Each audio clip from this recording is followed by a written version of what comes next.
Bila sebut Melaka, apakah yang anda akan terfikir? Mestilah bangunan merah dan juga Air Formosa kan? Tapi, pernah tak anda tertanya-tanya, apakah sejarah di sebalik dua tempat yang terkenal ini? Hai semua, nama saya Lai Myung Yun. Hari ini saya berada di Bandaraya Melaka untuk berkongsi tentang sejarah bangunan merah ataupun The Stay Huts dan Air Formosa, dua ikon yang menjadi lambang warisan negeri Melaka. Jom kita tengok.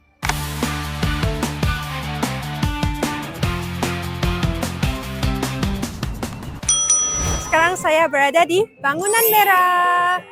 Kalau datang ke Melaka, memang ramai pelancong akan datang ke sini. Selain cantik untuk bergambar, tempat ini juga mempunyai sejarah yang sangat penting. Bangunan Merah ini dibina oleh Belanda sekitar tahun 1650. Pada masa itu, Belanda telah mengambil alih Melaka daripada Portugis pada tahun 1641. Bangunan ini dahulu dikenali sebagai State Hills. Ia digunakan sebagai pusat pentadbiran Belanda.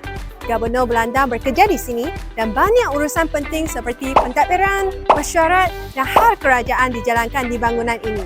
Kalau kita lihat rekan penduduk bangunan ini, ia berbeza daripada bangunan di tempat lain.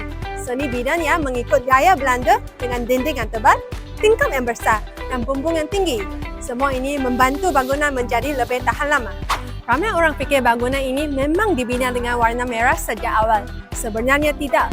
Pada asalnya, bangunan ini berwarna putih. Selepas zaman penjajahan British, bangunan ini dicat merah dan warna itu dikekalkan sehingga hari ini. Bagi saya, tempat ini bukan sekadar cantik untuk bergambar, tetapi juga mengingatkan kita tentang sejarah penjajahan yang pernah berlaku di negara kita. Nak tengok magic tak? Okay.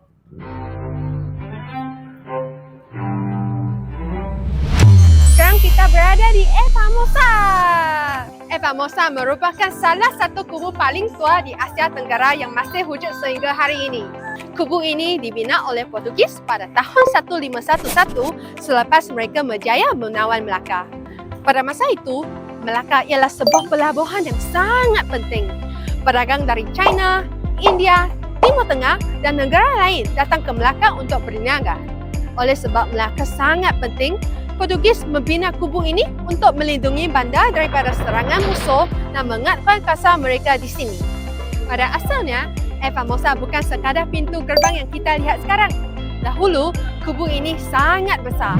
Ia mempunyai dinding yang panjang, beberapa menara, gudang senjata, tempat tinggal askar dan kawasan pertahanan. Apabila Belanda menawan Melaka pada tahun 1641, mereka mengambil alih kubu ini dan menggunakannya semula. Kemudian, apabila British pula memerintah Melaka, sebahagian besar kubu ini telah dirobohkan kerana mereka mahu membina kawasan yang baharu. Nasib baik seorang pegawai British bernama Sir Stamford Raffles meminta supaya pintu gerbang ini tidak dimusnahkan. Walaupun hanya tinggal satu pintu gerbang, Air Formosa tetap menjadi lambang sejarah Melaka dan antara tempat yang paling terkenal di Malaysia. Selepas datang sendiri ke Bangunan Merah dan Air Formosa, saya rasa pengalaman ini sangat berbeza berbanding hanya membaca dalam buku atau melihat gambar di internet.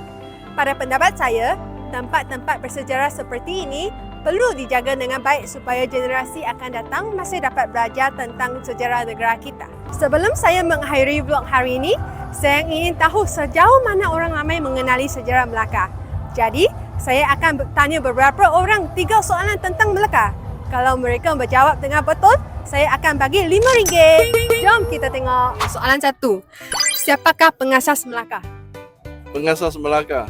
Pengasas Melaka. Saya tak tahu. Kalau tak silap, para Meswara kan? Betul. Soalan kedua. Antara Bangunan Merah dengan Air Formosa, yang manakah dibina lebih lama? Mungkin Bangunan Merah. Bangunan Merah. Bangunan Merah dengan Air Formosa. Air Formosa. Betul. Okey. Soalan ketiga. Negara pertama yang menjajah Melaka ialah negara apa? British. Portugis. Portugis. Betul. Tahniah kepada interviewee kedua.